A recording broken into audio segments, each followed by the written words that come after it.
নমস্কার বন্ধুরা, স্বপ্নেশনা গল্পে সকলকে স্বাগত। দেখো বন্ধুরা, আমি আজকে চলে এসেছি আমার বাগানের আরেকটি ভিডিও নিয়ে। এই দেখতে পাচ্ছ তোমরা আমার সেই বাগানের নারকেল গাছ। এই দেখো, এই যে এতগুলো নারকেল সেদিনকার ঝড় হয়েছিল, সেই ঝড় হওয়াতে এই নারকেলগুলো সব পড়ে গেল। মানে একদম, এই যে দেখেছো, বেশ আগে কিন্তু এরকম হতো না, আগে একটা একটা করে নারকেল পড়তো। এখন কিন্তু এইভাবে নারকেলগুলো সব হয়ে পড়ে যাচ্ছে, দেখেছো। এই এতগুলো নারকেল একসাথেই পড়ে গেল সেই ঝড়ে। হঠাৎ করেই দেখি আমি যে, এই দেখো দেখতে পাচ্ছ, এই সব নারকেলগুলো একদম ঝুলছে।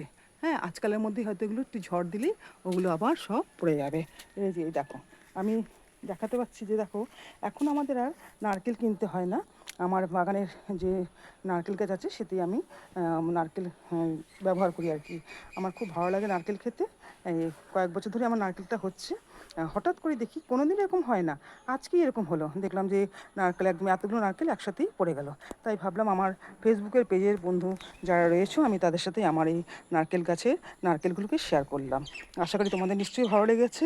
আমার এই ভিডিওটি তোমরা দেখে অবশ্যই ফলো করো, লাইক এবং শেয়ার দাও। আর ইউটিউবে যারা রয়েছে তারা অবশ্যই সাবস্ক্রাইব করবে, লাইক এবং কমেন্ট দেবে। এরকম আমার বাগানের ভিডিও নিয়ে আমি আবার চলে আসবো।